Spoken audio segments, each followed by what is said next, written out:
O uso da cloroquina contra o novo coronavírus tem sido amplamente discutido em todo o país. O Ministério da Saúde indica o medicamento para pacientes diagnosticados com a Covid-19 que sejam internados em estado grave de saúde. E especialistas apontam bons resultados no tratamento. Em Ribeirão Preto, um homem que ficou mais de 20 dias na UTI e utilizou a medicação se recupera bem. Continuamos falando sobre o uso da cloroquina para pacientes com Covid-19. Agregando valor às comunidades e integrando ao vivo a macro-região. Formando opinião, em Ribeirão Preto, o médico intensivista Marcelo Bonvento. Em São Carlos, o cardiologista André Luiz Gomes. Em Araraquara, o professor de saúde pública da Unesp, Rodolfo Telaroli. E em Franca, o infectologista Rubens Pereira dos Santos. Vamos começar então nosso giro, como é de praxe, por Ribeirão Preto, com o doutor Marcelo Bonvento. Doutor, nós ouvimos aqui em Ribeirão Preto os dois pacientes, que foram pacientes do senhor, que foram curados, tiveram bons resultados, estão bem. E agora nós vamos, claro, que a gente tem que ouvir o médico que tratou desses dois pacientes, né? A gente quer saber, no caso, como é que foi o uso da cloroquina no último paciente, Luiz Felício, que inclusive eu tive o prazer de falar com ele ontem pela tarde. Muito boa tarde para o senhor. Boa tarde aos colegas. O paciente Luiz, ele chegou com um quadro grave, foi diagnosticado com Covid positivo. Ele tinha algumas manifestações da doença mais grave, ele se enquadrou num protocolo que nós temos de atendimento a pacientes graves e nós fizemos o uso da medicação com consentimento familiar. Nós explicamos para a família todo o tratamento, as possibilidades que podiam acontecer durante o tratamento e tivemos o consentimento familiar, usamos a medicação, o paciente respondeu muito bem ao tratamento e teve sucesso aí no desfecho clínico, né? Doutor, não sei nem se eu posso perguntar isso para o senhor, mas toma a liberdade. O Eric também, no caso, um dos executivos da empresa Passaredo, foi o primeiro paciente curado nesse caso. Hoje, com a sua experiência com o Luiz Felício, o senhor usaria esse mesmo tratamento no primeiro paciente? Sim, ele poderia ser usado. O Eric ele teve uma janela de umas 3 semanas e nós teve um dia que nós decidimos usar ou não, né? Por usar ou não a medicação. Na época a gente não usou, o paciente teve um prognóstico bom. Hoje, diante das novas evidências que nós temos, trabalhos que saíram essa semana, já apontam que a gente poderia ter usado também e ele poderia ter uma benéfice sim do tratamento. Doutor, voltando para o caso do Luiz Felício, qual momento foi determinante para o senhor decidir falar assim, olha, vou conversar com a família que o uso da cloroquina é a melhor saída? Nós seguimos protocolos para administrar a medicação. A apresentação da doença, no caso do Luiz, foi uma apresentação inicial mais grave, mais severa. E ele teve uma deterioração respiratória muito rápida. Então, foi com base nesses parâmetros que nós decidimos usar a medicação no Luiz, né? A cloroquina, ela é uma medicação que precisa ser usada com parcimônia. O paciente precisa ter o diagnóstico sorológico da Covid-19 e, além disso, o paciente precisa ter os comemorativos, uma apresentação clínica mais grave para a gente poder usar. Isso mudou nas últimas semanas, né? Nós temos uma tendência agora a usar numa fase mais precoce. Acho que isso que os colegas também vão dividir a mesma opinião. Mas ela é de uso hospitalar, é uma medicação exclusivamente de uso hospitalar. Ela tem as suas consequências, tem que ser monitorizado vários parâmetros para que a gente tenha segurança e eventualmente poder tirar a medicação se for necessário. Tá certo, vamos então para São Carlos falar com o André Luiz Gomes, que é cardiologista. André, ontem a doutora Amazônia disse aqui em entrevista ao Jornal da Clube para o repórter Samuel Santos que todos os medicamentos têm efeitos colaterais. Quais seriam os possíveis efeitos colaterais da cloroquina? Boa tarde para o senhor. Boa tarde para os colegas também. Bom, eu como cardiologista vou começar na minha área, né, com o principal efeito colateral e eu diria até talvez o mais grave, a medicação ela pode criar uma alteração eletrocardiográfica no paciente, né, no ritmo do coração, que propiciaria a causar uma arritmia, que não é uma arritmia simples, é uma arritmia grave, né, chamada torsades, que seria um fenômeno um batimento elétrico, um batimento cardíaco que cai numa hora inapropriada, né? Então ela poderia propiciar isso aí em alguns cenários. Claro que a gente tem fatores de risco e tem como medir isso, a forma disso acontecer, mas eu acredito que esse seria o efeito colateral mais grave dela. Tá, também a cloroquina, pode falar. Existe um efeito colateral na retina também, né? Ela pode dar sintomas visuais, turvação e tudo mais, e um efeito mais grave seria até a perda da visão. Claro que esses efeitos colaterais, eles são, como o Marcelo disse bem, eles são monitorizados, né? A gente consegue prever a ocorrência dele, tem um perfil de risco maior, né? Uma população maior, então a gente consegue avaliar bem isso aí. E ele está muito ligado ao uso prolongado da medicação, né? No cenário do Covid, a gente vai utilizar aí pelos protocolos atuais um tempo muito curto. Então a gente pode prever e esses efeitos colaterais eles não são impeditivos, né? Não seria uma coisa para a gente levar em conta, assim, não teria um impacto muito grande para você levar em conta e não passar a medicação, entendeu? Então, o que eu estou tentando dizer é que são efeitos que são previsíveis e são limitados pelo uso curto da medicação. Ô, doutor, muito se fala no caso da preocupação de alguns profissionais de saúde. No caso, qual seria a preocupação, a grande preocupação nesse caso, do medicamento ser usado aí no início do paciente, no início do quadro, quando aparecem os primeiros sintomas? Hoje a gente não tem, estamos esperando os trials sobre esse início dos sintomas, né? Então, tudo que se fala hoje é uma especulação e baseado em cases, né? Que a gente fala, em casos. Tivemos algumas experiências pontuais aqui no nosso hospital em São Carlos, que a gente iniciou, mesmo contra não, mas mesmo que não esteja no protocolo do Ministério da Saúde ainda, a cloroquina é um medicamento passível de ser prescrito por qualquer médico, né? Até pouco tempo atrás poderia ser comprado facilmente, até sem receita controlada na farmácia. Então tem um uso aí de mais de 50 anos, né? Desde a década de 50 já é utilizado, quase 70 anos já. Então a gente, aqui no nosso hospital, a gente está começando a passar para os nossos pacientes já que abrem um quadro inicial. Obviamente monitorizados e pesado o risco-benefício, informando toda a família do que a gente, quais são os fatores que a gente tem que ficar atento em termos de sintoma e arritmia, mas a gente consegue sim iniciar ambulatorialmente aqui para nossos pacientes a cloroquina. Tá certo, vamos para Araraquara falar com Rodolfo Telaroli. Doutor, para que tipo de paciente a cloroquina é útil hoje? Boa tarde aos colegas. Na verdade, o conhecimento científico em geral, e no caso o conhecimento a respeito da cloroquina, ele está sendo construído dia a dia. Então, o que a gente fala hoje pode não ser verdade amanhã, já que nós temos dezenas de estudos em andamento aí no mundo todo, poucos concluídos e poucos com qualidade técnica, aquela qualidade que a gente exige normalmente, que não dá para esperar numa situação de emergência como essa aqui do Covid-19. Então, na verdade, os protocolos indicam hoje a cloroquina para os pacientes em estado mais graves e que estão internados.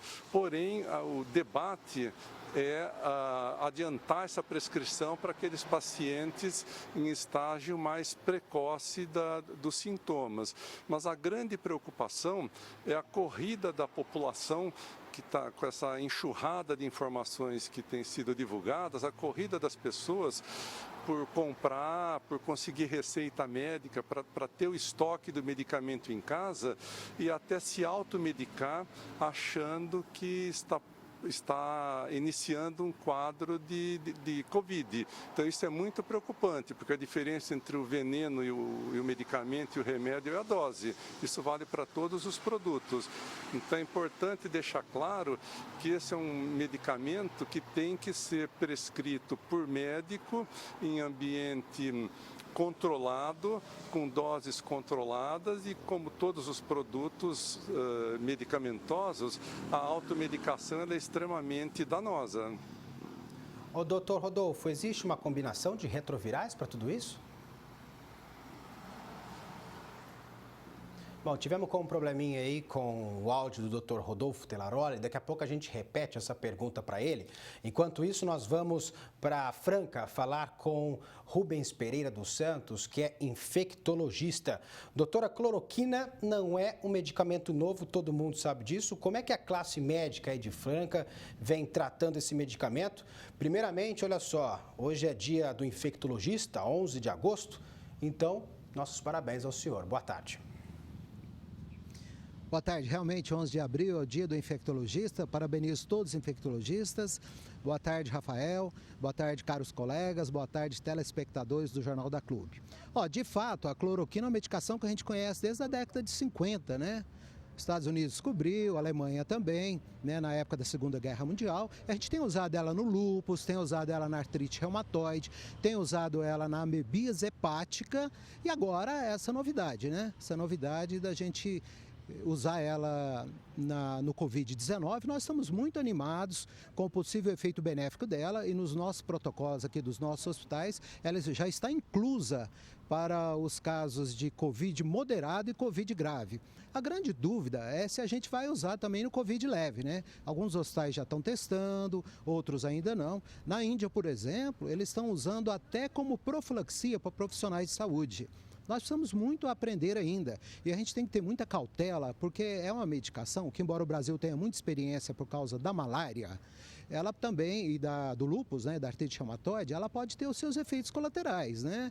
Uma delas, o colega já falou agora há pouco, que é a arritmia grave em pacientes que prolongam o intervalo QT, que é uma alteração do eletrocardiograma, e aí nós podemos ter um tipo de arritmia chamado torsade de Pointes, que é uma arritmia grave que pode ser fatal. Então, as minhas considerações iniciais são essas, mas estou aberto aqui para as dúvidas. É isso aí. Doutor, muito obrigado pela sua correção, viu? Essa quarentena realmente tem deixado a gente um pouco doido aqui. Vamos lá. Pela sua percepção, doutor, a experiência como infectologista, que o senhor tem há muitos anos, é possível ser a única saída, a cloroquina, junto com outros antibióticos, nesse momento? Olha, eu não diria a única saída não, várias drogas estão sendo testadas, como os antirretrovirais, como Remdesivir, né, que é uma droga boa, no entanto ela não chegou para nós ainda, e a cloroquina, né, sob a forma da hidroxicloroquina e sob a forma do difosfato de cloroquina, está aqui, é uma droga barata, o Brasil já tem experiência, então não é a única possibilidade, mas é uma boa possibilidade para a gente testar realmente e já com aparentes bons efeitos. Nesse momento seria bacana? Nesse momento seria bacana, sobretudo para os casos moderados, que eventualmente internam na enfermaria, na ala Covid, e para os casos graves, que internam na unidade de terapia intensiva. Para os casos leves, ou mesmo para a profilaxia, nós ainda não temos uma resposta e uma orientação, vamos dizer assim, universal. Estamos aguardando os trabalhos para concluir se nesse subgrupo do caso leve, por exemplo, se ela será útil. Pode ser que seja, mas nós ainda não sabemos e reforço novamente que a droga tem seus efeitos colaterais, motivo pelo qual a gente tem que ficar bastante atento. Tá certo, doutor. Vamos para Ribeirão Preto de novo, falar com o Marcelo Bonvento, médico intensivista. Ô Marcelo, o que os estudos que você se baseia mostram sobre o uso da cloroquina? Os estudos eles têm avaliado que de um uso mais precoce, como os colegas estão dizendo, né? Nós também temos usado no hospital para casos moderados, casos graves, e eles são positivos, os estudos. Existem outras 5 terapias que estão sendo avaliadas para esses pacientes, mas, como o colega bem disse, essas medicações elas estão ao nosso uso, que tem de uso imediato a hidroxicloroquina e a cloroquina, e são medicamentos seguros desde que o paciente esteja hospitalizado e monitorizado. São medicamentos que têm uso em outras doenças e que não pode ser liberado para as pessoas comprarem na farmácia. Precisa ser um uso médico, um uso sob orientação, e existe uma série de coisas decorrentes da medicação, precisa ser monitorizado. Uma outra coisa muito importante a ser falada aqui, divido com os colegas, é que os pacientes suspeitas com infecção da Covid-19, eles precisam ser avaliados, precisam ser testados sorologicamente para Covid-19 e precisam ficar hospitalizados, né?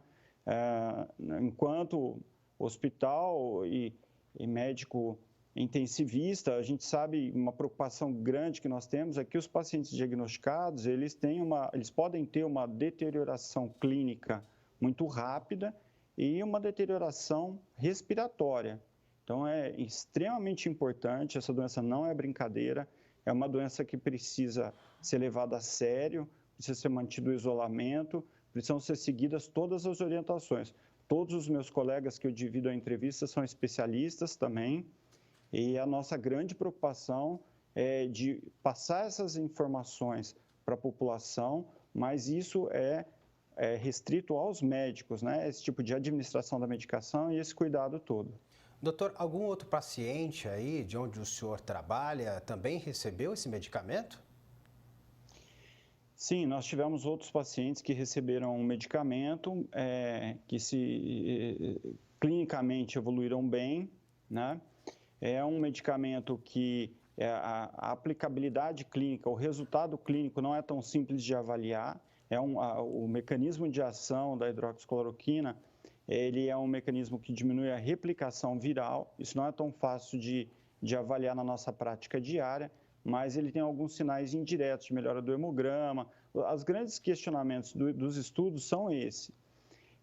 De que como que você mede a aplicabilidade clínica? Será que é só desfecho de piora respiratória? Será que é só desfecho em mortalidade? Algumas coisas do ponto de vista técnico que precisam ser avaliadas. Vamos para São Carlos falar com André Luiz Gomes, cardiologista. André, essa doença não espera estudos mais aprofundados. O tempo é curto? Esse tempo é inimigo agora? No caso do Covid, a gente está enfrentando uma situação que, particularmente, eu nunca imaginei que fosse enfrentar. A gente não esperava que fosse ter esse impacto tão rápido e tão agressivo, principalmente no sistema de saúde, né? Aqui para o interior, a gente está ainda um pouco... numa situação um pouco mais tranquila do que a gente está na capital. A capital realmente, o cenário na capital do estado, né, ela está um pouco mais sobrecarregado, o sistema de saúde, os hospitais de campanha já estão sendo utilizados. Então, a gente sempre vai ficar, como a medicina dos anos 70 para cá, ela é totalmente baseada em evidência, a gente não pode ficar... criando protocolos baseados simplesmente numa experiência clínica de um ponto ou de outro. A gente tem que colocar esses tratamentos em prova, usar a bioestatística para a gente chegar nessas conclusões e se o medicamento é bom ou não. Existe essa ânsia toda, principalmente do sistema dos médicos, dos enfermeiros, de todo mundo que faz a gestão do sistema de saúde, de ter a resposta logo, para a gente conseguir melhorar e entregar uma situação mais segura, né? Cria uma agonia muito grande você lidar com uma doença que até agora que a gente tem são medidas de suporte, né? E as medidas de suporte que elas podem ficar escassas, se a gente pensar em aparelho de ventilação mecânica no número limitado, em leito de UTI no número limitado. Então, a gente quer ter realmente essa pressa, mas sem criar um problema maior do que a gente já tem, né? Então, mas eu confio muito nos resultados da cloroquina E acredito que isso vai ser realmente vai mudar a epidemia, né? O resultado da epidemia final. Doutor, claro que isso já foi falado anteriormente aqui, mas a gente também pode reforçar e existe, claro, um consenso entre todos vocês, especialistas, que têm muita experiência. Qual o protocolo hoje para o uso desse medicamento? Hoje, o protocolo do Ministério da Saúde são para casos graves, né? Graves e críticos. Então, o que está embasado hoje até pelo Conselho Federal de Medicina seria para você, como o Marcelo disse, pacientes que internem e vão para a enfermaria e aí ou para a UTI e você consiga colocar. Acontece que tem uma instituição grande que lida com idosos em São Paulo, uma instituição privada, de saúde suplementar, que está tendo boas experiências e pontuais, eu reforço. Então, isso não tem validade estatística ainda, eles vão publicar os resultados dele, mas utilizando a medicação ambulatorialmente. Então, como os outros colegas também reforçaram, esse é o grande salto, né? É o grande ovo de Colombo que a gente diz, porque se tiver resultado da medicação ambulatorialmente, que não está no protocolo ainda, já voltando à sua pergunta, mas se a gente conseguir implementar isso ambulatorialmente, a gente conseguiria evitar um número grande de internações e até de uso de recursos de UTI e tudo mais. Vamos lá então para Araraquara com Rodolfo Telaroli. Rodolfo, o uso do medicamento é usado, na verdade, é recomendado apenas sob prescrição médica, né?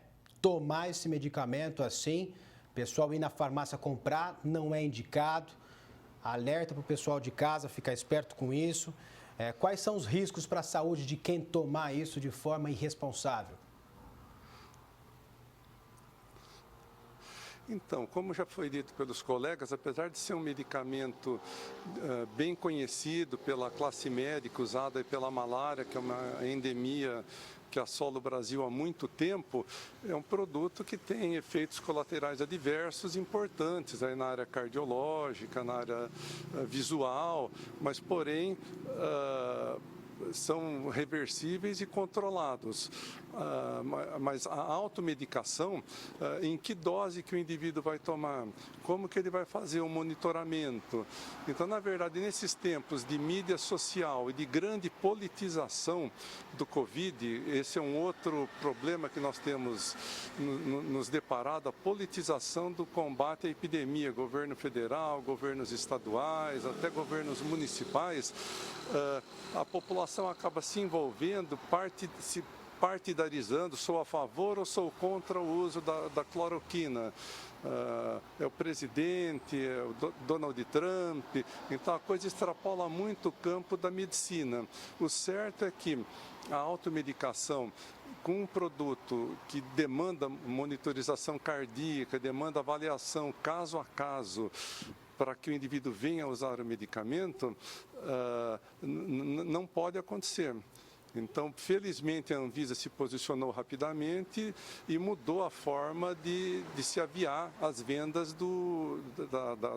da cloroquina, que agora se dão somente mediante receita médica e com a receita em 2 vias, com retenção da prescrição.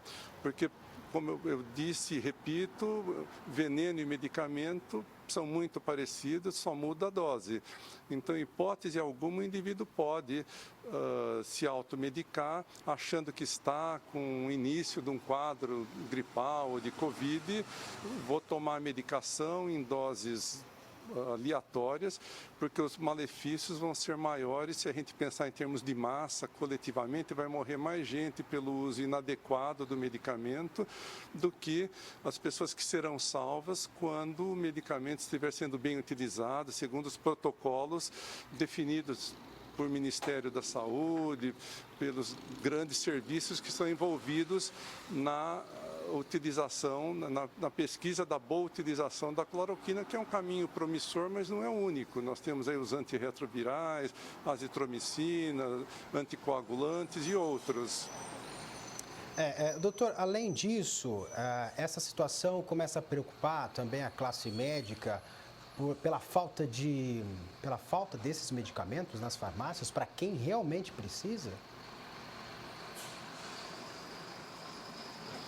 Então, num primeiro momento, houve uma corrida às farmácias e os estoques zeraram. Então, aquelas pessoas, em especial aqui na realidade do estado de São Paulo, que têm doenças reumatológicas, autoimunes, que fazem uso da cloroquina, elas se depararam com a falta do produto para dar continuidade aos seus tratamentos. Hoje já não temos mais esse problema, porque é um produto barato, o Brasil tem expertise na produção da cloroquina, da hidroxicloroquina, então não temos mais observado falta do medicamento para aquelas pessoas que dependem dele para controlar seus quadros de natureza autoimune. Então não existe o problema, é um produto barato e de fácil produção, produzido aqui no país, que independe de insumos importados, como no caso dos testes para diagnóstico do Covid, que o Brasil é totalmente dependente de insumos importados e está retardando os diagnósticos, não é? Tá certo, então vamos para Franca, retornar com o Dr. Rubens Pereira dos Santos, que é infectologista. Doutor, ainda em fase de testes, muito se fala do uso aí de anticoagulantes. O que se sabe até agora sobre isso? Então, nós estamos muito esperançosos com os novos tratamentos, né? Que, como já foi dito, inclui a cloroquina, inclui a azitromicina, eventualmente suplementação de vitaminas, e nós sabemos que eventos trombóticos podem ocorrer em grande quantidade. Então, nós estamos selecionando aqueles subgrupos que, por assim dizer, seriam beneficiados com as heparinas, né? Com os anticoagulantes. Esse produto está até contraindicado por apresentar hemorragia. Mas a gente acredita que em determinados subgrupos, realmente a heparina vai entrar e vai nos ajudar bastante, como já acontece hoje com a azitromicina e como já acontece com a cloroquina. E eu gostaria de lembrar que no protocolo inicial, muitas vezes, nós ainda estamos dando oseltamivir. Por quê? Porque em muitos casos o exame não está pronto ainda e pode ser H1N1, H3N2, influenza B. Depois, se o teste vem influenza negativo ou se o Covid fica pronto, aí nós suspendemos eventualmente o oseltamivir, que é o Tamiflu. Mas muitos casos vão ser esses, né? Outra coisa que eu gostaria de recordar é que a cloroquina, ela tem efeitos colaterais importantes. Ela pode dar retinopatia, ela pode dar hemólise, ela pode dar sintomas digestivos, ela pode dar prurido, ela pode dar cefaleia, né?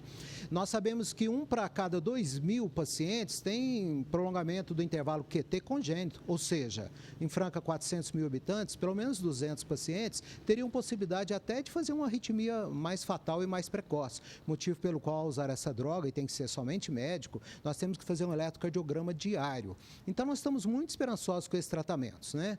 Novamente com a heparina nos subgrupos, com a cloroquina, com a azitromicina, eventualmente suplementação de vitaminas, mas estamos recordando que nós temos que ter muita cautela.